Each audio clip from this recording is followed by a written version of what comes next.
by replacing Magnifico as the king, Asha basically killed everyone in this kingdom. And the way I know this will be the outcome for these people is because both the queen and Asha, who are now the rulers of this kingdom, both of them believe that everybody's wish should be granted. And both of us know, we know that doing that is a horrible mistake. It's the worst mistake you can make if you have the ability to do that. Because some people's wish is to take from others. Some people's wish is to hurt children and to hurt them in horrifying ways. Magnifico, he had the right idea. You can't grant everybody's wish because some people really want to do bad things.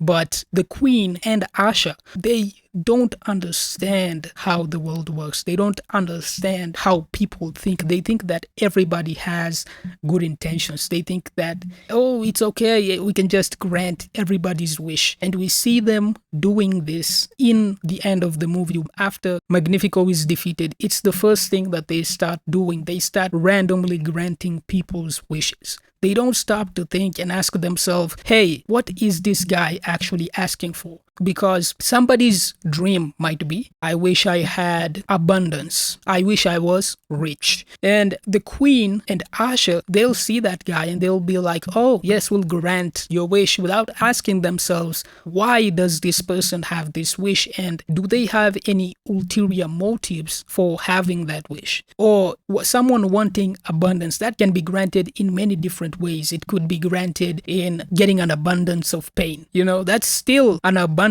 but because of how vague it is, it can be granted in a way that none of them could have possibly foreseen. And even if somebody has a really simple wish, like I want to be rich, you don't know why they want to be rich specifically. Somebody might want to be rich because they want to buy an army or soldiers so that they can invade possibly your land, possibly the land that they're living in right now.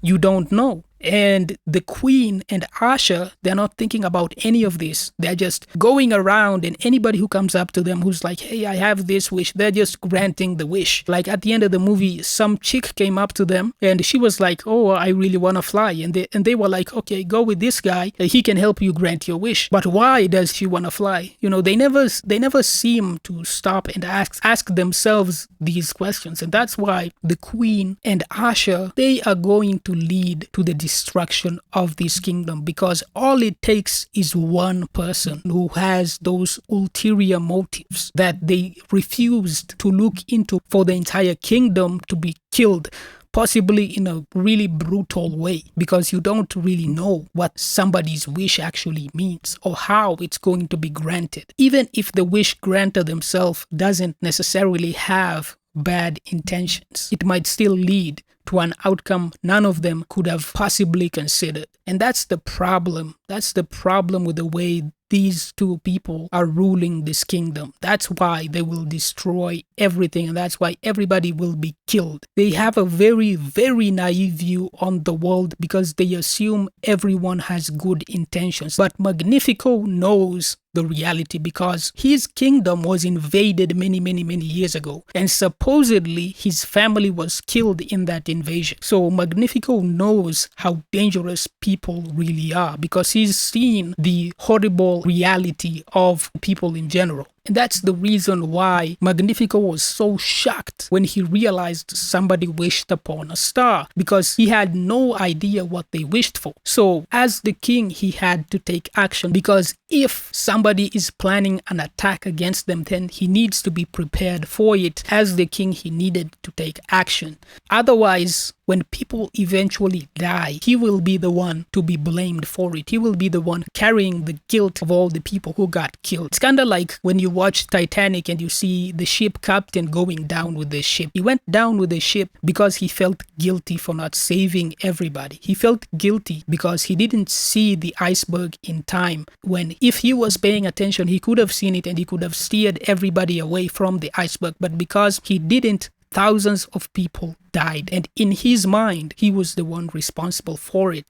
And that's why, as the leader, he had to find out who made that wish. And after that, he has to find out what the wish specifically was. That's why he was so relentless in pursuing the person who made the wish. Eventually, he did find Asha because one of her friends actually sold them out. He sold out Asha and everybody else because he wanted to have his wish granted. And this is what I'm talking about. Asha and these people, they don't know how to read people. They are so naive. They can't see how people really are. Simon was hiding amongst them all this time, and they could not see that he was a snake. And you can see at the end of the movie how naive Asha and the queen really are. Because guess what they did? They just accepted Simon back into the group. Like, what? Even though if Magnifico asked him to, Simon probably would have executed them, you know?